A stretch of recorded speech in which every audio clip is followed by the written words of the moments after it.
안녕하세요, 회장님. 유성그룹 윤미래 회장님 맞으시죠? 한태우 대리기사입니다. 어디로 모실까요? 한태우? 지금 한태우라고 했어요? 왜 그러세요, 회장님? 괜찮으세요, 회장님? 혹시 시간이 멈춘 순간이 있으신가요? 윤미래 회장은 100m 너머로 대리운전 기사의 얼굴을 본 순간 시간이 멈추고 30년 전 그 순간으로 돌아갔습니다. 대리운전기사 입에서 한태우 세 글자가 나오자 그동안 지웠던 이름이 살아나고 6개월의 기적이 시작됐습니다. 여러분이라면 30년 전의 비밀을 마주할 용기가 있으신가요? 댓글로 당신이 놓친 관계에 대한 생각을 들려주세요. 좋아요와 댓글로 당신의 생각을 나눠주세요. 구독과 좋아요는 새로운 이야기를 만드는 힘이 됩니다. 이야기 시작합니다. 어디로 모실까요? 그 목소리를 듣는 순간 저는 심장이 멈추는 줄 알았습니다. 2025년 10월 15일 밤 11시 회식을 마치고 호텔 로비에서 대리운전을 기다리던 저는 운전석에 앉은 젊은 남자를 보며 숨이 턱 막혔습니다. 28세쯤 되어 보이는 청년. 짧게 깎은 머리, 단정한 인상, 그리고 고개를 돌려 저를 보는 순간 드러난 목덜미 뒤 작은 점. 설마. 저는 떨리는 손으로 뒷좌석 문을 열고 차에 탔습니다. 청년은 정중하게 인사했습니다. 안녕하세요, 회장님. 유성그룹 윤미래 회장님 맞으시죠? 한태우 대리기사입니다. 어디로 모실까요? 한태우. 그 이름을 듣는 순간 저는 30년 전으로 돌아갔습니다. 1995년 10월 15일. 28배 저는 허름한 병원 침대에서 갓 태어난 아기를 안고 있었습니다. 아기의 목덜미 뒤에는 작은 점이 하나 있었고 저는 떨리는 손으로 출생신고서에 적었습니다. 아기 태명 태우. 크게 우주를 품으라는 뜻으로. 하지만 생후 3일 만에 저는 그 아기를 은혜고아원으로 보냈습니다. 미혼모였던 저에겐 아이를 키울 힘도 용기도 없었으니까요. 회장님, 괜찮으세요? 태우의 목소리가 저를 현실로 돌려놓았습니다. 저는 100m로 그의 얼굴을 보며 가까스로 대답했습니다. 네, 괜찮아요. 평소 가는 곳으로 가주세요. 성북동 자택 맞으시죠? 출발하겠습니다. 차가 움직이기 시작했고 저는 100m에 비친 그의 얼굴을 훔쳐봤습니다. 눈썹 모양, 코의 곡선, 입술 모양까지 모든 것이 30년 전 제 품에 안겼던 그 아기와 겹쳤습니다. 아니야, 우연이야. 세상에 비슷한 사람 얼마나 많은데.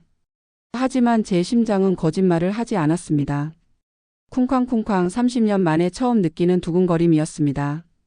회장님, 오늘 많이 피곤해 보이세요. 편하게 쉬세요. 태우의 부드러운 목소리가 차 안을 채웠습니다. 저는 고개를 끄덕이며 창밖을 보는 척했지만 사실 100m로 그의 뒷모습만 계속 쳐다봤습니다. 혹시 정말 그 아이일까? 30년 동안 단 하루도 잊은 적 없는 아이. 밤마다 꿈에서 만났던 아이. 제가 세상에서 가장 사랑하면서도 가장 큰 죄를 지었다고 생각하는 그 아이. 20분 뒤 차는 성북동 저택 앞에 멈춰 섰습니다. 태우는 차에서 내려 정중하게 뒷문을 열어주었습니다. 안전하게 모셨습니다, 회장님. 편안한 밤 되세요. 저는 차에서 내리며 일부러 태우 가까이 다가갔습니다. 그리고 그의 목덜미를 확인했습니다. 있었습니다. 작은 점 하나가 정확히 30년 전 제가 본 그 위치에. 회장님? 아내? 수고하셨어요. 저는 황급히 집 안으로 들어갔고 현관문을 닫는 순간 주저앉았습니다. 손이 떨렸고 눈물이 쏟아질 것 같았습니다. 태우, 정말 내가 맞니? 저는 비틀거리며 2층 침실로 올라갔습니다. 옷장 깊숙한 곳에 숨겨둔 금고를 열었고 그 안에서 30년간 단 한 번도 꺼내본 적 없는 낡은 봉투를 꺼냈습니다. 봉투를 열자 누렇게 바랜 서류들이 나왔습니다. 출생증명서 -1995년 10월 15일 남아 출생. 생모 윤미래. 입양 동의서 -은혜고아원 입양 의뢰. 그리고 그 아래 제가 손으로 적은 메모. 아기 태명 태우. 목덜미 뒤점 있음. 엄마는 널 평생 잊지 않을게. 미안해. 사진도 한 장 있었습니다. 생후 3일 된 아기를 안고 눈물 흘리는 28배 제 모습. 흐릿하고 빛바랜 흑백 사진이었지만 아기의 얼굴은 선명했습니다. 저는 사진과 오늘 본 태우의 얼굴을 겹쳐봤습니다. 맞아, 내가 맞아. 내 아들이야. 눈물이 주르륵 흘러내렸습니다. 30년 동안 참았던 눈물이었습니다. 저는 떨리는 손으로 휴대폰을 꺼내 사설 탐정에게 전화를 걸었습니다. 강 팀장, 저예요. 급한 일이 있어요. 지금 바로 사람 하나 조사해 주세요. 회장님, 이 밤에 무슨 일이세요? 한태우, 28세 대리운전기사. 출생 기록부터 입양 여부, 현재 가족관계까지 모든 걸 알아내 주세요. 최우선 급입니다. 알겠습니다. 내일 오전까지 보고 드리겠습니다. 전화를 끊고 저는 사진을 꼭 껴안았습니다. 태우야, 엄마가 이제라도 널 찾았어. 30년 동안 미안했어. 하지만 그 순간 이상한 생각이 들었습니다. 우연일까? 수십만 명의 대리기사 중 하필 태우가 저를 태운 게? 그리고 더 무서운 생각. 혹시 태우가 저를 찾아온 걸까? 복수하려고? 저는 고개를 저었습니다. 아니야, 그럴 리 없어. 태우는 저를 몰라. 분명 우연이야. 새벽 1시 저는 잠들지 못하고 창밖을 바라봤습니다. 그때 집 밖에 세워진 검은 승용차 하나가 보였습니다. 차 안에서 누군가 제 집을 지켜보고 있었습니다. 누구지? 심장이 철렁 내려앉았습니다. 저는 황급히 보안업체에 전화를 걸었지만 CCTV를 확인하는 순간 더 큰 충격을 받았습니다. 회장님, 이상합니다. 누군가 저희 시스템을 해킹했습니다. 오늘 밤 11시부터 지금까지 모든 영상이 삭제되어 있습니다. 누군가 저를 감시하고 있었습니다. 그리고 그 누군가는 제가 오늘 밤 태우를 만난 것을 알고 있었습니다. 다음 날 오전 10시 사설탐정강 팀장이 제 회장실로 급하게 찾아왔습니다. 회장님, 긴급 보고 드립니다. 그는 두꺼운 파일을 책상 위에 올려놓았고 저는 떨리는 손으로 첫 페이지를 넘겼습니다. 조사 대상 한태우. 생년월일 1995년 10월 15일. 출생지 서울 성모병원. 입양 경로 생후 3일, 은혜고아원 3세, 한병수 김영희 부부 입양. 심장이 쿵쾅거렸습니다. 맞았습니다.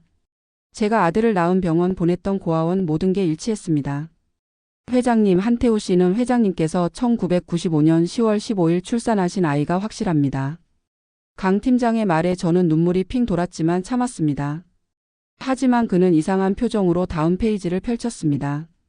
그런데 회장님, 이상한 점이 있습니다. 뭐가요? 입양 서류를 확인했는데 생모란에는 윤미래로 명시되어 있지만 생부란이 검게 지워져 있습니다. 강 팀장은 복사본을 보여줬습니다. 생부 이름이 있어야 할 자리에 시커먼 유성 매직으로 덧칠한 흔적이 선명했습니다. 누군가 의도적으로 지운 겁니다. 그것도 상당히 급하게요. 복원 시도해봤지만 실패했습니다. 누가? 왜? 저는 30년 전을 떠올렸습니다. 태우의 아버지 강민석. 당시 재벌 2세였던 그는 제가 임신 사실을 알리자 차갑게 말했습니다. 지워. 안 그러면 너와 내 가족 인생 끝장낸다. 혹시 그가 서류에서 자기 이름을 지운 걸까? 30년이 지난 지금도 숨기려고?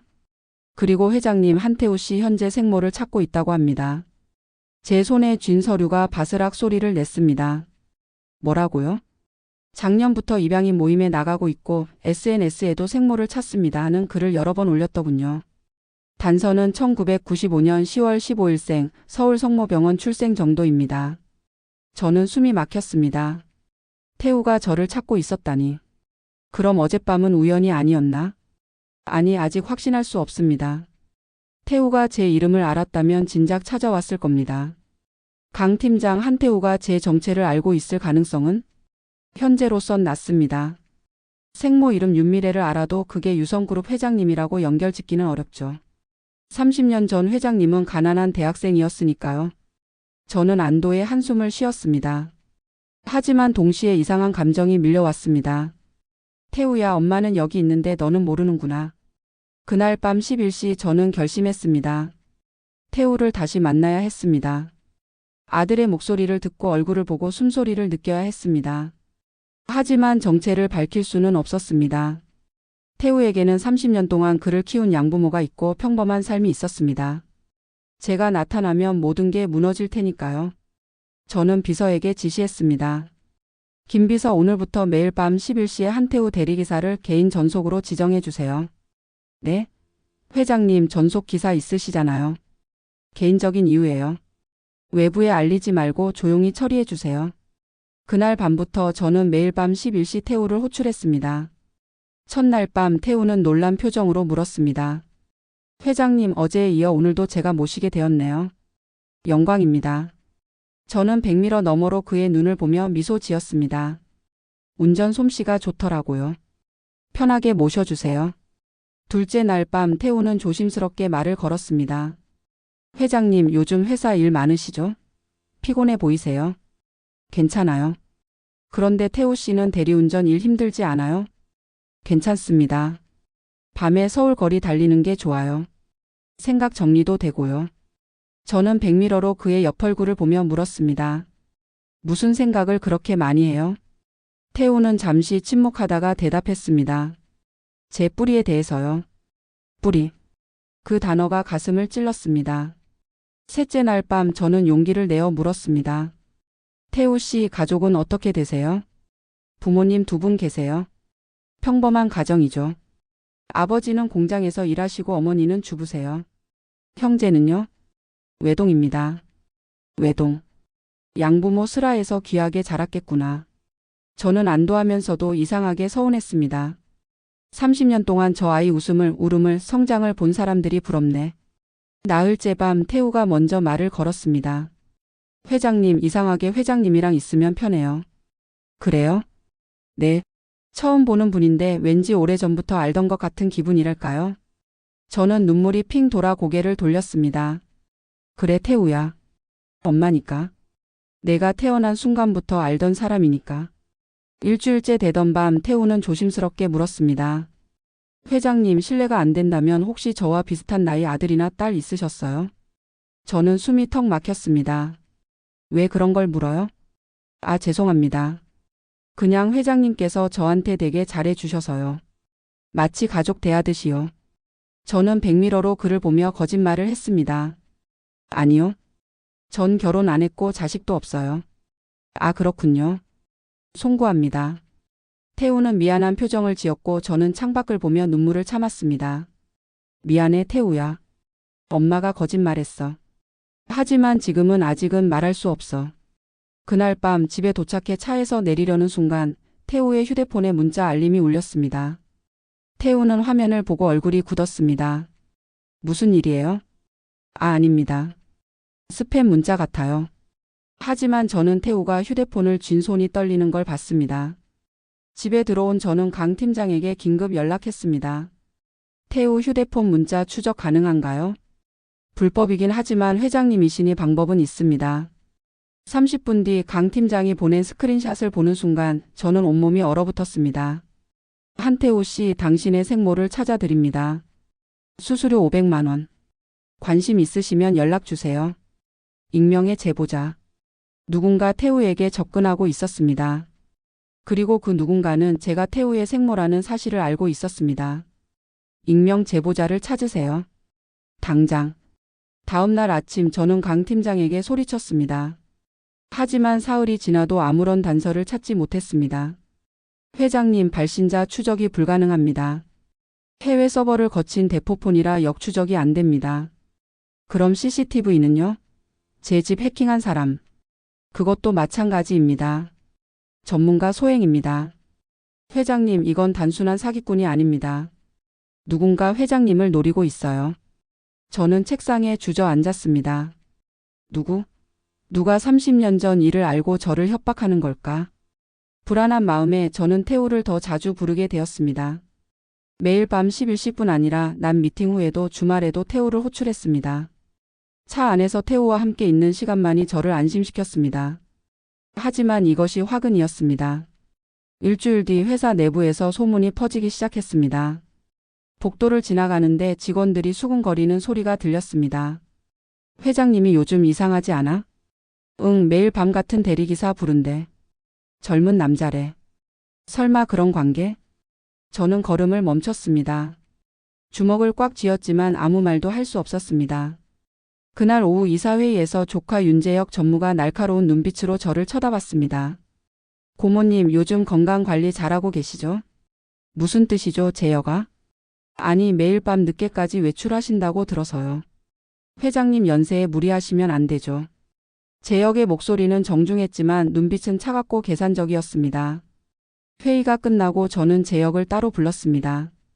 재혁아, 무슨 말을 하고 싶은 거니? 고모님, 요즘 사생활 관리가 허술하신 것 같아서요. 회장님 주변에 이상한 소문 돌면 회사 주가에도 영향 미칩니다. 이상한 소문이라니? 젊은 남자 대리기사를 매일 밤 부르신다는 저는 고모님 믿지만 세상 사람들은 오해할 수 있잖아요. 재혁은 미소를 지었지만 그 미소는 위협적이었습니다. 그날 밤 저는 불안한 마음에 태우를 호출했습니다. 차에 타자마자 태우가 조심스럽게 물었습니다. 회장님, 요즘 많이 힘들어 보이세요? 무슨 일 있으세요? 아니에요, 괜찮아요. 회장님. 태우는 백미러로 저를 보며 말을 이었습니다. 제가 감히 여쭤봐도 될까요? 왜 저를 이렇게 자주 부르세요?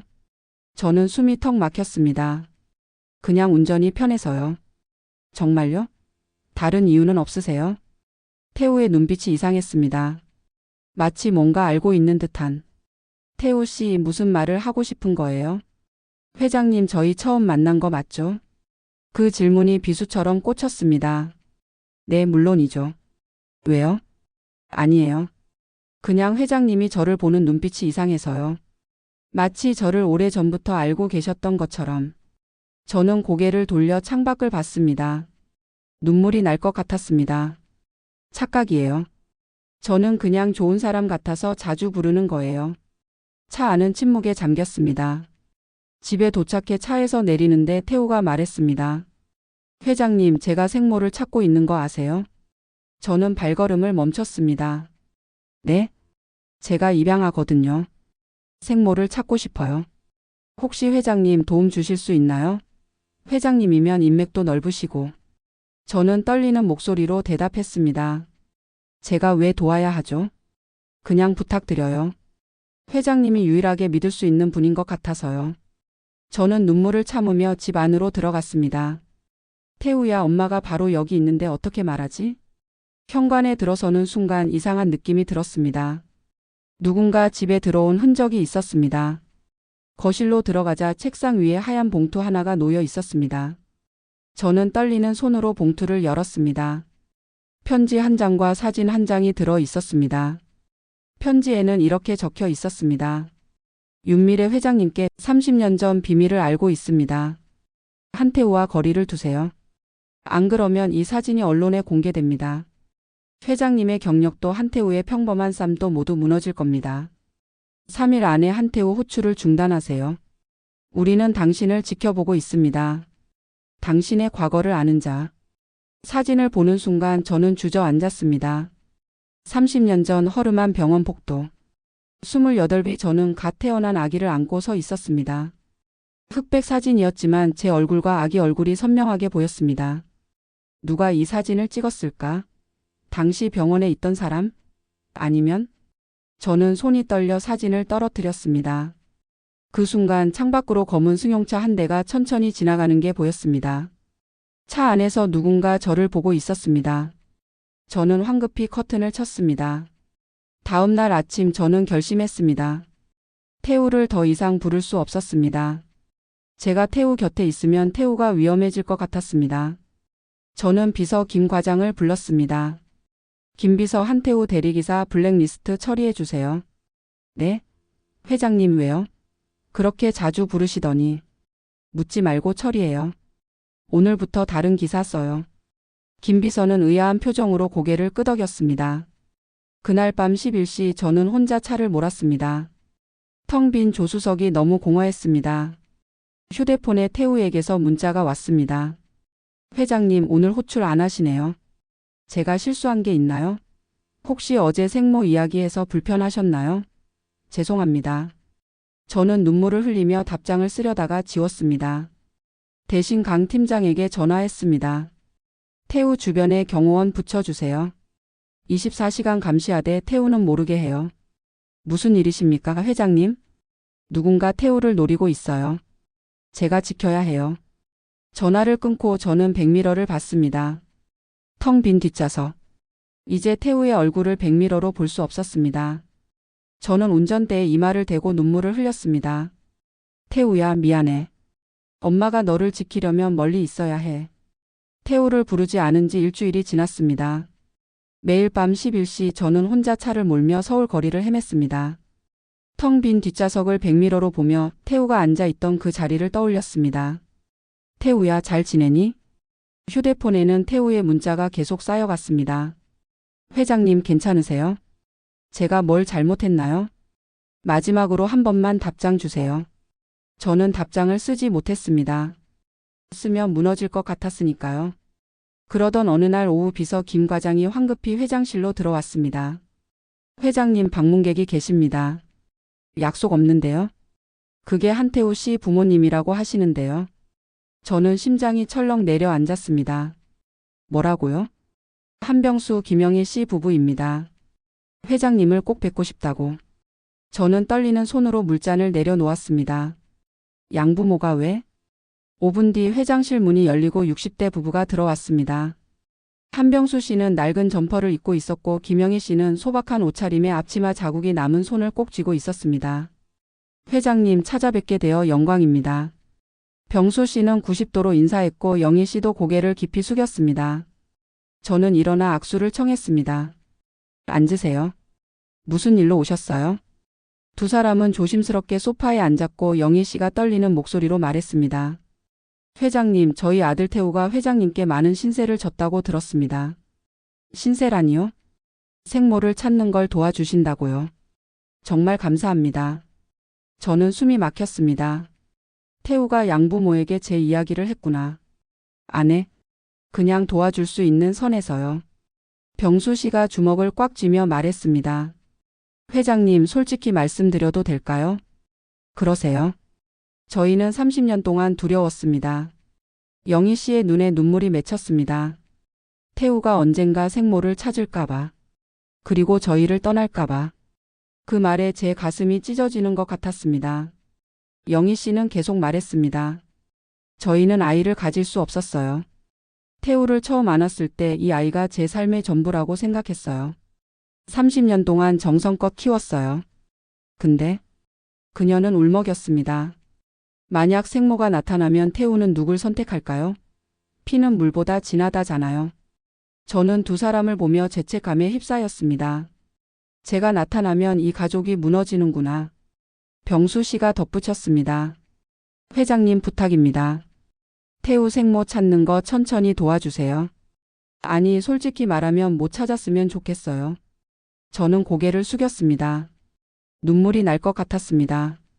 두 분이 태우를 얼마나 사랑하시는지 알겠어요. 걱정하지 마세요. 양부모가 돌아간 뒤 저는 책상에 주저앉았습니다. 나는 뭐지? 태우를 낳았지만 키운 건 저 사람들이야. 나는 엄마가 아니야. 그날 밤 저는 결심했습니다. 확실히 해야 했습니다. 태우가 정말 제 아들인지. 저는 강 팀장에게 긴급 지시했습니다. 태우 차에 남은 머리카락 있죠? 그거랑 제 DNA 검사해 주세요. 회장님, 그건 비밀리에 처리하세요. 결과는 저만 보게요. 일주일이 지났습니다. 그 일주일 동안 저는 하루도 편히 잠들지 못했습니다. 만약 아니면 어떡하지? 만약 맞으면 어떡하지? 2025년 11월 7일 오후 3시 강 팀장이 봉인된 봉투를 가져왔습니다. 회장님, 결과 나왔습니다. 저는 떨리는 손으로 봉투를 뜯었습니다. 첫 페이지를 펼치는 순간 눈물이 쏟아졌습니다. DNA 친자 감정 결과서. 피검사자 1 윤미래 여 58세. 피검사자 2 한태우 남 28세. 결론 모자 관계 일치율 99.9%. 태우야, 정말 내가 맞구나. 엄마 아들이 맞아. 하지만 기쁨은 잠깐. 다음 페이지를 넘기는 순간 세상이 무너졌습니다. 의학적 주의사항. 피검사자 2 한태우의 유전자 분석 중 희귀 유전 질환 발견. 질환명 헌팅턴병 HUNTINGTONS 디지즈. 발병 확률 95%. 예상 발병 시기 30대 초중반. 주요 증상 운동장애, 인지기능 저하, 정신질환. 평균 여명 발병 후 1015년. 비고 해당 유전자는 부모 중 한 명에게서 유전된 것으로 추정됨. 저는 서류를 떨어뜨렸습니다. 헌팅턴병? 시한부? 강 팀장이 조심스럽게 물었습니다. 회장님, 괜찮으세요? 저는 떨리는 목소리로 물었습니다. 이 병 저한테서 유전된 건가요? 그건 회장님 검사를 해봐야 알 수 있습니다. 당장 재검사해 주세요. 알겠습니다. 그 순간 제 휴대폰이 울렸습니다. 발신자 한태우. 저는 떨리는 손으로 전화를 받았습니다. 여보세요? 태우의 목소리는 불안에 떨리고 있었습니다. 회장님, 저예요. 태우예요. 왜 그래요? 무슨 일이에요? 회장님, 저 병원 갔다 왔는데요. 제 심장이 쿵쾅거렸습니다. 병원? 네. 최근에 손이 자꾸 떨리고 몸이 이상해서 검사 받았는데. 태우는 말을 잇지 못했습니다. 뭐래요? 의사가? 이상한 유전 질환이 있대요. 헌팅턴 병이라고. 회장님, 이거 치료 안 되는 병이래요. 저는 눈물이 쏟아졌습니다. 태우 씨, 의사가 그러는데 이거 유전병이래요. 부모 중 한 명이 보유자일 확률이 높대요. 근데 저희 부모님은 멀쩡하세요. 그럼 제 생모가? 태우의 목소리가 절박했습니다. 회장님, 도와주세요. 생모 빨리 찾아야 해요. 제가 왜 이 병에 걸렸는지 알아야 해요. 저는 입술을 깨물었습니다. 태우야, 엄마가 바로 여기 있어. 그리고 이 병은 엄마 때문일 수도 있어. 회장님, 들리세요? 태우 씨 지금 어디예요? 서울대 병원이요. 30분 뒤에 제 회사로 오세요. 제가 도와줄게요. 전화를 끊고 저는 강 팀장에게 외쳤습니다. 제 DNA 검사 긴급으로 돌려요. 오늘 안에 결과 나와야 해요. 회장님, 헌팅턴병 검사는? 제발요. 제가 보유자인지 확인해야 해요. 강 팀장이 나간 뒤 저는 창밖을 보며 중얼거렸습니다. 만약 내가 보유자라면 태우는 나 때문에 시한부가 된 거야. 30년 전 버린 것도 모자라 죽음까지 물려준 거야. 30분 뒤 태우가 회장실 문을 열고 들어왔습니다. 그의 얼굴은 창백했고 손은 미세하게 떨리고 있었습니다. 저는 일어나 그를 안아주고 싶었지만 참았습니다. 앉아요, 태우 씨. 태우는 소파에 앉으며 고개를 숙였습니다. 회장님, 저 죽는 거 아니에요? 태우의 떨리는 목소리가 회장실에 울렸습니다. 저는 책상을 돌아 태우 앞에 앉았습니다. 그의 손을 잡고 싶었지만 참았습니다. 태우 씨, 헌팅턴 병은 진행이 느려요. 지금 당장 어떻게 되는 건 아니에요. 하지만 의사가 그러던데요. 평균 여명이. 태우는 말을 잇지 못했습니다. 저는 눈물을 참으며 말했습니다. 일단 최고의 의료진을 구할게요. 그리고 생모를 찾아 드릴게요. 정말요? 태우의 눈에 희망이 번졌습니다. 네, 제가 모든 인맥을 동원할게요. 생모를 찾아서 왜 이 병이 생긴 건지 알아낼게요. 거짓말이었습니다. 생모는 바로 여기 태우 눈앞에 앉아 있었으니까요. 태우가 돌아간 뒤 저는 책상에 얼굴을 묻고 울었습니다. 태우야, 미안해. 엄마가 너한테 죽음을 물려줬어. 3일 뒤 강 팀장이 제 검사 결과를 가져왔습니다. 회장님, 결과 나왔습니다. 저는 떨리는 손으로 서류를 펼쳤습니다.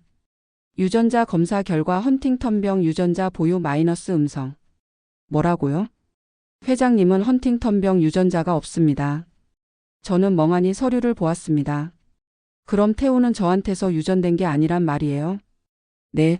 생부에게서 유전됐을 가능성이 높습니다. 생부. 30년 전 저를 버린 그 남자 강민석. 그날 밤 저는 30년 전 일기를 꺼냈습니다. 1995년 28배 제가 적은 글귀가 보였습니다. 강민석이 말했다. 지워. 안 그러면 너와 내 가족 인생 끝장낸다. 나는 두려웠다. 하지만 뱃속 아기는 살리고 싶었다. 민석아, 당신은 모를 거야. 이 아이가 얼마나 소중한지. 저는 일기를 덮었습니다. 민석, 내가 태우한테 병을 물려준 거구나. 일주일 뒤 태우에게서 긴급 연락이 왔습니다. 회장님, 큰일 났어요. 무슨 일이에요? 입양 서류에서 지워진 생부 이름 복원했어요. 제 심장이 철렁 내려앉았습니다. 뭐라고요? 국립과학수사연구원에 의뢰했더니 복원 가능하대요. 결과 나왔는데. 태우는 숨을 헐떡였습니다. 생부 이름이 강민석이래요. 회장님, 이 사람 아세요? 검색해보니까 국회의원이던데요. 저는 눈앞이 캄캄했습니다. 태우 씨 지금 어디예요? 집이요. 회장님, 저 이 사람한테 연락해봐도 돼요? 안 돼요. 절대 연락하지 마세요. 왜요? 제 아버지잖아요. 태우 씨, 그 사람은 위험해요. 제 말 믿어요. 하지만 이미 늦었습니다. 다음 날 태우는 강민석 의원실에 전화를 걸었고 면담 약속을 잡았습니다. 저는 강 팀장을 통해 그 사실을 알았고 급히 태우를 말렸지만 소용없었습니다. 회장님, 저는 제 아버지를 만나야 해요. 왜 저를 버렸는지 그리고 이 병에 대해 알아야 해요. 2025년 11월 15일 태우는 여의도 국회의사당으로 향했습니다. 저는 멀리서 그를 지켜볼 수밖에 없었습니다. 1시간 뒤 태우에게서 전화가 왔습니다. 그의 목소리는 절망에 가득 차 있었습니다. 회장님, 거부당했어요. 뭐라고 했어요? 강민석 의원이 저를 아들로 인정 안 해요. 30년 전 일은 잊어라. 내가 내 아들이라는 증거 없다. 입양 서류? 조작 가능하다고. 태우는 울먹였습니다. 회장님, 저 정말 버려진 아이 맞나 봐요. 생모도 싫어서 버렸고 생부도 인정 안 하고. 저는 눈물을 흘리며 말했습니다. 아니에요, 태우 씨. 생모는 당신을 사랑했어요. 어떻게 아세요? 그냥 느낌이에요. 하지만 그날 밤 저는 더 충격적인 소식을 들었습니다. 강 팀장이 긴급히 찾아왔습니다. 회장님, 큰일입니다. 뭐예요? 강민석 의원이 윤재혁 전무와 만났습니다. 저는 얼어붙었습니다. 뭐라고요? 강 팀장은 녹취록을 재생했습니다. 강민석의 목소리가 들렸습니다. 윤미래 회장을 제거해라. 그녀가 30년 전 일을 폭로하면 내 정치 생명 끝난다. 재혁의 목소리가 이어졌습니다. 도와주시면 뭘 주실 건데요? 유성그룹 지분 20%. 내 인맥으로 경영권 넘겨주겠다. 대신 윤미래와 한태우 둘 다 입막아라. 어떻게요? 내가 알아서 해. 방법은 상관없어. 저는 녹취록을 듣고 온몸이 떨렸습니다. 민석이 태우까지 제거하려고? 저는 더 이상 참을 수 없었습니다. 다음 날 오후 저는 강민석의 집으로 찾아갔습니다. 30년 만에 재회였습니다. 강민석은 여전히 잘생긴 외모를 유지하고 있었습니다. 하지만 눈빛은 차갑고 계산적이었습니다. 윤미래. 30년 만이군. 민석아, 우리 아들 만났어? 아들? 내게 아들 따위 없어. 저는 그에게 다가갔습니다. 한태우. 1995년 10월 15일 내가 낳은 아이. 내 아들이야. 증거 있어? DNA 검사하면 돼. 강민석은 냉소했습니다. 윤미래, 아직도 그때 일 후회해? 내가 말했잖아. 지우라고. 넌 왜 그랬어? 왜 아이 지우라고 했어? 당연하지. 내 정치 인생에 사생아는 짐이니까. 저는 주먹을 쥐었습니다. 그래서 입양 서류에서 내 이름 지운 거야? 당연하지. 흔적 남기면 안 되니까. 민석아, 태우가 헌팅턴병이야. 내가 물려준 거야. 강민석의 얼굴이 굳었습니다. 뭐? 너도 보유자지? 헌팅턴병 유전자. 태우한테 물려줬어. 강민석은 잠시 침묵하다가 비웃었습니다. 그래서? 내가 뭘 어쩌라고? 책임져. 난 그의 아버지 아니야. 법적으로도 도덕적으로도. 저는 분노에 떨렸습니다. 넌 인간이 아니야. 윤미래, 이제 그만해. 30년 전 일 덮어. 안 그러면. 그때였습니다. 거실 문이 열리며 누군가 들어왔습니다. 태우였습니다. 그는 멍하니 저와 강민석을 번갈아 보았습니다. 회장님, 여기서 뭐 하세요? 저는 얼어붙었습니다. 태우는 천천히 다가왔습니다. 그리고 강민석 의원님? 태우의 눈빛이 흔들렸습니다. 왜 두 분이 여기서? 그는 우리를 보며 떨리는 목소리로 물었습니다. 혹시 두 분이 제 부모세요? 침묵이 흘렀습니다. 저는 입을 열지 못했고 강민석은 고개를 돌렸습니다. 태우는 뒷걸음질 쳤습니다. 대답해 주세요. 회장님이 제 엄마예요. 그리고 의원님이 아버지고요. 저는 눈물을 흘리며 고개를 끄덕였습니다. 태우야, 미안해. 태우는 주저앉았습니다. 거짓말이죠? 그럼 회장님은 처음부터 절 알고 계셨던 거예요? 태우야, 들어봐. 매일 밤 저를 부른 것도 생모 찾기 도와준다는 것도 다 거짓말이었어요. 아니야. 난 널 지키려고. 태우는 비틀거리며 일어났습니다. 지키려고요? 30년 동안 버려놓고요? 그는 강민석을 쳐다봤습니다. 그럼 당신은요? 왜 저를 부정했어요? 친자 확인도 안 하고? 강민석은 차갑게 대답했습니다. 넌 내 아들 아니야. 정치인에게 사생아는 독이니까. 태우는 웃었습니다. 절망적인 웃음이었습니다. 결국 저는 두 분 다한테 버림받은 거네요. 30년 전에도 지금도. 다음 날 아침 세상이 무너졌습니다. 오전 7시 비서 김 과장이 황급히 전화를 걸어왔습니다. 회장님, 포털 사이트 실시간 검색어 1위 보셨어요?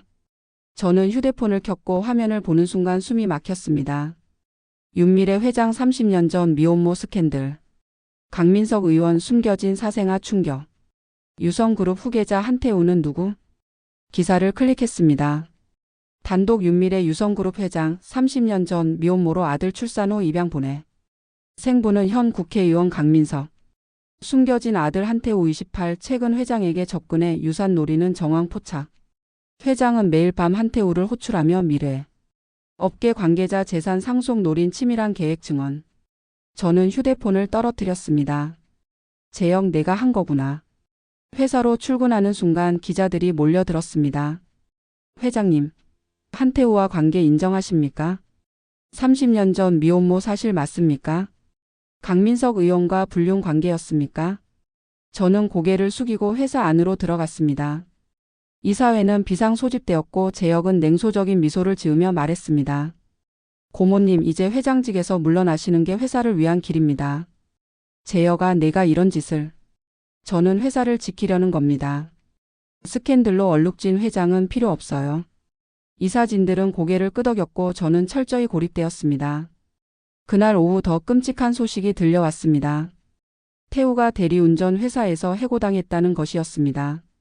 저는 급히 태우에게 전화를 걸었지만 받지 않았습니다. 10통 20통을 걸었지만 소용없었습니다. 저녁 7시 강 팀장이 급히 찾아왔습니다. 회장님 한태우 씨 찾았습니다.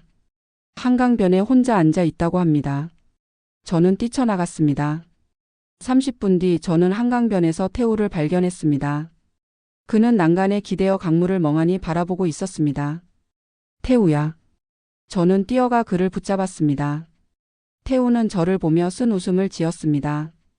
회장님도 기사 보셨죠? 태우야 미안해. 내가 지켜주지 못했어. 지켜주다니요? 회장님이 저를 이렇게 만든 거잖아요. 태우는 휴대폰을 보여줬습니다. SNS에는 악플이 가득했습니다. 재벌 사생아 주제에. 유산 노리고 접근한 사기꾼. 미친년이랑 그 새끼. 회장님 저 이제 어떻게 살아요? 직장도 잃었고 부모님도. 태우는 말을 잇지 못했습니다. 부모님이 뭐래? 절 보지도 않으세요? 왜 우리한테 말 안 했냐고 우릴 속였냐고. 태우는 무너졌습니다. 저는 그냥 평범하게 살고 싶었어요. 근데 회장님 때문에 모든 게 망가졌어요. 그 말이 제 가슴을 찔렀습니다. 내가 태우 인생을 망쳤구나. 저는 태우의 손을 잡았습니다. 태우야 내 차 타? 할 말이 있어. 이제 와서 무슨 말을. 제발. 마지막이야. 태우는 한참을 망설이다 고개를 끄덕였습니다. 차 안은 침묵으로 가득했습니다. 저는 운전대를 잡고 태우는 조수석에 앉았습니다.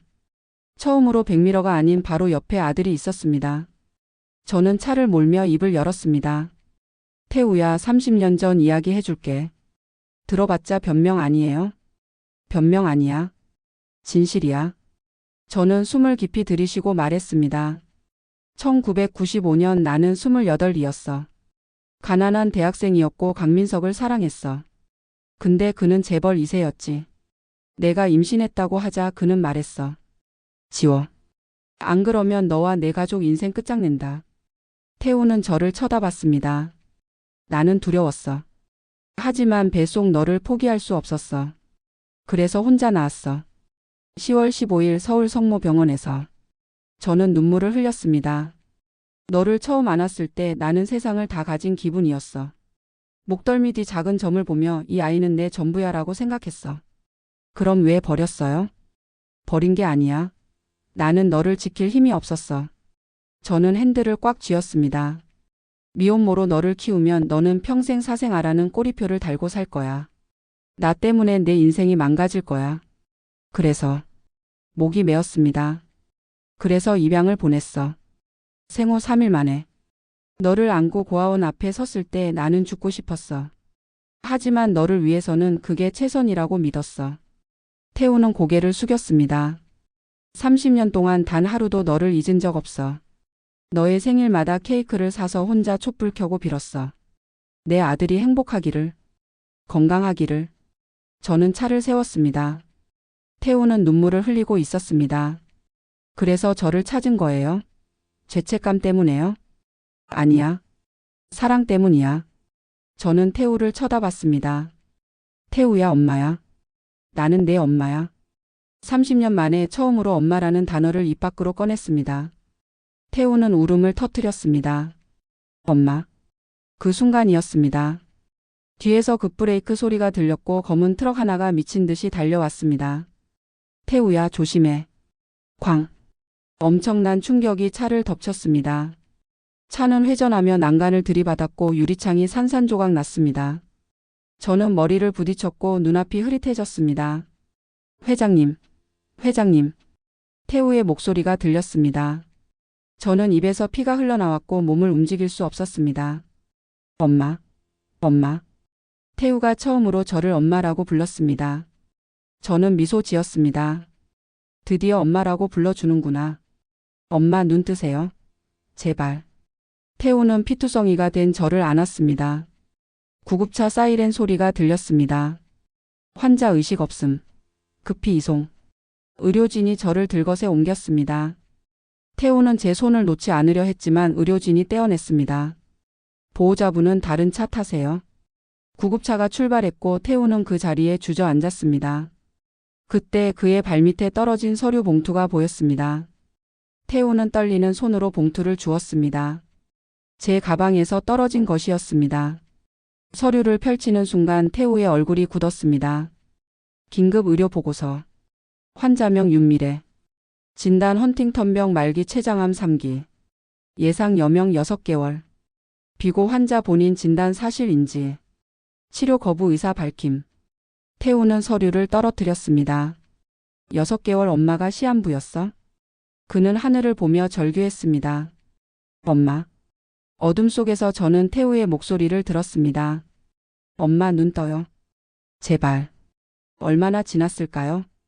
저는 깊은 어둠 속에 갇혀 있었습니다. 의사의 목소리가 들렸습니다. 3주째 혼수 상태입니다. 뇌 손상이 심각합니다. 깨어날 확률은. 그 뒤는 들리지 않았습니다. 어둠 속에서 저는 30년 전으로 돌아갔습니다. 1995년 10월 15일. 갓 태어난 아기를 안고 있는 28의 저. 태우야, 미안해. 엄마가 널 지킬 힘이 없어. 생후 3일 된 아기를 고아원 앞에 내려놓던 그 순간. 엄마는 평생 널 사랑할게. 부디 행복해라. 30년 동안 저는 단 하루도 태우를 잊은 적이 없었습니다. 그리고 지금 겨우 엄마라는 말을 들었는데 이대로 떠나야 하는 걸까요? 아니야. 아직 안 돼. 태우를 지켜야 해. 그때 멀리서 태우의 목소리가 들렸습니다. 엄마, 제가 증거 다 모았어요. 재혁이랑 강민석 법정에서 심판받게 할게요. 그러니까 눈 떠줘요. 제발. 저는 눈을 뜨기 위해 안간힘을 썼습니다. 2025년 12월 10일 저는 의식을 되찾았습니다. 눈을 뜨자 하얀 천장이 보였고 옆에는 태우가 의자에서 졸고 있었습니다. 태우야. 제 목소리는 거의 나오지 않았지만 태우는 벌떡 일어났습니다. 엄마. 엄마, 깨어나셨어요? 태우는 제 손을 꽉 잡으며 눈물을 흘렸습니다. 의사 선생님.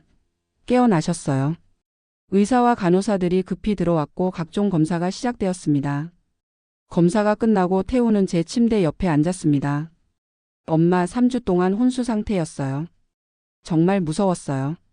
저는 태우의 손을 잡았습니다. 미안해, 태우야. 엄마가 약했어. 아니에요. 엄마는 강해요. 태우는 가방에서 서류 뭉치를 꺼냈습니다. 엄마, 제가 증거 다 모았어요. 재혁이 강민석이랑 공모한 거, 교통사고 사주한 거 다요. 어떻게? 양부모님이 도와주셨어요. 강 팀장님도요. 그리고 태우는 휴대폰을 보여줬습니다. 30년 전 병원 CCTV 디지털 복원했어요. 엄마가 저를 안고 있는 영상이요. 그리고 강민석이 엄마한테 아이 지우라고 협박한 녹취록도 있어요. 저는 눈물을 흘렸습니다. 태우야. 엄마 법정 가요. 제대로 싸워요. 엄마를 지킬 거예요. 일주일 뒤 서울중앙지방법원. 저는 휠체어에 앉아 법정에 들어갔습니다. 몸은 약해졌지만 제 눈빛은 살아있었습니다. 방청석에는 언론, 회사 직원들, 그리고 한병숙 임영희 부부가 앉아 있었습니다. 피고인석에는 윤재혁과 강민석이 앉아 있었습니다. 재판장이 입을 열었습니다. 피고인 윤재혁, 강민석은 원고 윤미래에 대한 살인 미수 공갈, 횡령 혐의로 기소되었습니다. 원고 측 증인 신청하십시오. 태우의 변호사가 일어났습니다. 윤미래 회장을 증인으로 신청합니다. 저는 휠체어를 타고 증인석으로 나갔습니다. 재판장이 물었습니다. 증인 30년 전 일에 대해 증언해 주시겠습니까? 저는 숨을 깊이 들이쉬고 말했습니다. 1995년 10월 저는 28살 대학생이었습니다. 강민석을 사랑했고 그의 아이를 임신했습니다. 방청석이 술렁였습니다. 하지만 강민석은 제게 협박했습니다. 아이를 지우지 않으면 너와 내 가족 인생을 끝장낸다고요. 강민석이 벌떡 일어났습니다. 거짓말입니다. 증거 있습니까? 태우의 변호사가 USB를 제출했습니다. 녹취록 재생하겠습니다. 스피커에서 30년 전 목소리가 흘러나왔습니다. 강민석의 목소리. 윤미래, 그 애 지워. 내 정치 인생에 사생아는 필요 없어. 제 목소리. 민석아, 제발 우리 아기잖아. 강민석의 목소리. 아기? 그런 거 없어. 안 지우면 너와 내 부모 다 끝장내. 알았어? 녹취록이 끝나자 법정은 침묵에 잠겼습니다. 강민석은 얼굴이 새하얗게 질렸습니다. 재판장이 물었습니다. 피고인 강민석, 이 녹취록이 사실입니까? 강민석은 대답하지 못했습니다. 저는 계속 말했습니다. 저는 두려웠습니다. 하지만 아이를 포기할 수 없었습니다. 혼자 낳아서 생후 3일 만에 입양 보냈습니다. 저는 태우를 쳐다봤습니다. 30년 동안 단 하루도 제 아들을 잊은 적 없습니다. 그리고 우연히 재회했을 때 저는 행복했습니다. 태우는 눈물을 흘렸습니다. 하지만 피고인 윤재혁과 강민석은 제 과거를 이용해 저를 협박했고 심지어 교통사고까지 사주했습니다. 태우의 변호사가 또 다른 증거를 제출했습니다. 재혁과 강민석의 통화 녹음입니다. 녹음이 재생되었습니다. 재혁의 목소리. 의원님, 윤미래 제거 완료했습니다. 교통사고로 처리했으니 흔적 없습니다. 강민석의 목소리. 잘했어. 한태우도 조용히 처리해. 방청석이 술렁였고 기자들은 카메라 셔터를 눌렀습니다. 재판장이 망치를 두드렸습니다. 피고인 강민석, 윤재혁. 살인 미수 공갈 횡령 혐의 모두 유죄로 인정합니다. 구속 수감하십시오. 법정 경위들이 두 사람을 끌어냈습니다. 재혁은 저를 노려보며 소리쳤습니다. 고모, 이게 다 고모 때문이야. 강민석은 고개를 숙인 채 끌려갔습니다. 법정을 나온 저는 휠체어에 앉아 숨을 몰아쉬었습니다. 태우가 제 앞에 무릎을 꿇었습니다. 엄마 30년 동안 혼자 아파하셨죠. 미안해요. 아니야, 태우야. 엄마가 미안해. 태우는 제 손을 잡았습니다. 이제 제가 엄마 지킬게요. 평생 지킬게요. 그때 양부모 한병숙 임영희 부부가 다가왔습니다. 영희 씨는 눈물을 흘리며 말했습니다. 회장님, 아니 미래 씨. 30년 동안 고생하셨어요. 병수 씨도 고개를 숙였습니다. 저희가 태우를 30년 키웠지만 낳아주신 분은 미래 씨예요. 감사합니다. 저는 두 사람에게 고개를 숙였습니다. 아니에요. 제가 감사해요. 제 아들 잘 키워주셔서. 네 사람은 서로를 안았습니다. 하지만 그 순간 담당 의사가 조심스럽게 다가왔습니다. 윤미래 회장님, 잠시 면담 가능할까요? 저는 고개를 끄덕였고 의사는 태우와 양부모를 피해 저만 따로 불렀습니다. 회장님, 최근 검사 결과가 나왔습니다. 어떻게 됐나요? 의사는 침통한 표정으로 말했습니다. 헌팅턴병이 급속도로 진행되고 있고 췌장암도 전이되었습니다. 정확히 말씀드리면 3개월입니다. 3개월요? 네. 항암 치료를 받으시면 6개월까지 연장 가능하지만 회장님 상태로는 저는 고개를 끄덕였습니다. 알겠습니다. 태우한테는 말하지 마세요. 하지만 보호자에게는 제발요. 태우가 겨우 엄마를 찾았는데 이별을 준비하게 하고 싶지 않아요. 의사는 안타까운 표정으로 물러났습니다. 저는 휠체어를 돌려 태우에게로 갔습니다. 태우는 환하게 웃으며 저를 맞았습니다. 엄마 이제 집 가요. 저희 집으로요. 부모님도 함께요. 저는 미소 지었습니다. 그래 가자. 우리 집으로. 3개월 태우와 함께할 수 있는 시간이 3개월밖에 없구나. 법정 판결 이후 저는 3개월의 기적을 살았습니다. 기적이라고 부르는 이유는 그 3개월이 30년보다 소중했기 때문입니다. 첫 번째 기적은 집이었습니다. 태우는 저를 양부모 집으로 모셨습니다. 작고 소박한 30평 아파트였지만 그곳에는 30년간 태우를 키운 사랑이 가득했습니다. 처음 문턱을 넘을 때 영희 씨는 제 손을 잡았습니다. 미래 씨 환영해요. 이제 우리 가족이에요. 저는 눈물을 흘렸습니다.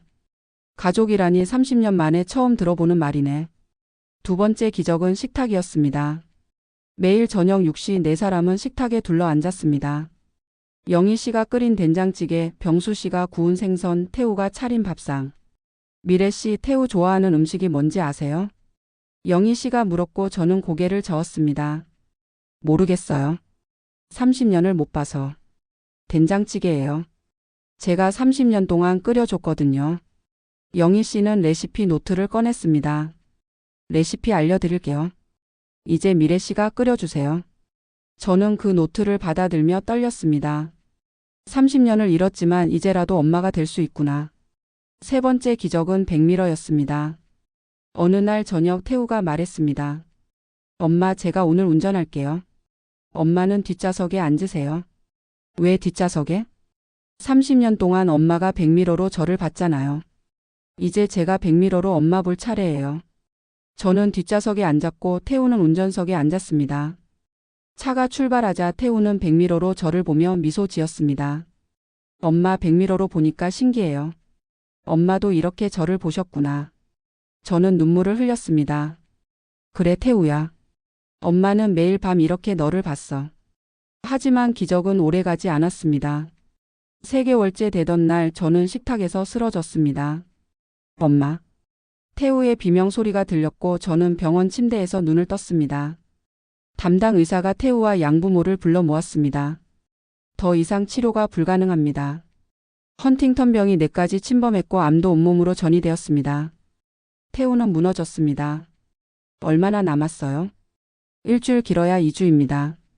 태우는 제 손을 꽉 잡으며 울었습니다. 싫어요. 엄마 보낼 수 없어요. 겨우 찾았는데. 저는 태우의 머리를 쓰다듬었습니다. 태우야, 괜찮아. 엄마는 행복했어. 3개월밖에 못 있었잖아요. 30년을 그리워했는데 3개월이라도 함께 있을 수 있어서 감사해. 저는 태우에게 부탁했습니다. 태우야, 엄마 마지막 소원 들어줄래? 뭐든지 할게요, 엄마. 너랑 마지막으로 드라이브 하고 싶어. 2026년 2월 14일 발렌타인데이. 태우는 저를 휠체어에 태워 차로 옮겼습니다. 저는 뒷좌석에 앉았고 태우는 운전석에 앉았습니다. 엄마 어디로 갈까요? 30년 전 그곳으로 가자. 내가 태어난 곳. 차는 서울 성모병원으로 향했습니다. 병원 앞을 지나며 저는 30년 전을 떠올렸습니다. 여기서 너를 낳았지. 10월 15일 가을 저녁이었어. 다음은 어디로 갈까요, 엄마? 은혜고아원. 내가 자랐던 곳. 차는 고아원 앞을 지났습니다. 건물은 이미 철거되어 빈터만 남아 있었습니다. 엄마, 여기서 뭘 하셨어요? 너를 내려놓고 평생 울었어. 태우는 백미러로 저를 보며 눈물을 흘렸습니다. 엄마. 다음은 내 집으로 가자. 병수, 영희 부모님 집. 차는 양부모 집 앞에 멈췄습니다. 엄마, 여기는요? 30년 동안 너를 지켜준 곳이야. 엄마가 못해준 사랑을 준 곳. 저는 태우를 백미러로 보며 물었습니다. 태우야, 엄마한테 물어볼 게 있어. 뭐예요, 엄마? 너 행복했니? 엄마 만나서? 태우는 차를 세우고 뒤를 돌아봤습니다. 엄마, 전 평생 궁금했어요. 왜 저를 버렸는지. 저한테 문제가 있었는지. 태우야. 근데 이제 알았어요. 엄마는 저를 버린 게 아니라 지키려고 보낸 거였죠. 태우는 뒷좌석으로 넘어와 저를 안았습니다. 엄마 만나서 행복했어요. 3개월밖에 안 됐지만 30년보다 소중했어요. 저는 태우를 꼭 안았습니다. 고마워 태우야. 엄마 아들 되어줘서. 일주일 뒤 2026년 2월 21일. 저는 병원 침대에 누워 마지막 숨을 몰아쉬었습니다. 태우, 병수, 영희 3사람이 제 곁을 지켰습니다. 엄마 아파요? 저는 고개를 저었습니다. 안 아파? 너희가 있어서 행복해. 영희 씨가 제 손을 잡았습니다. 미래 씨 30년 동안 고생하셨어요.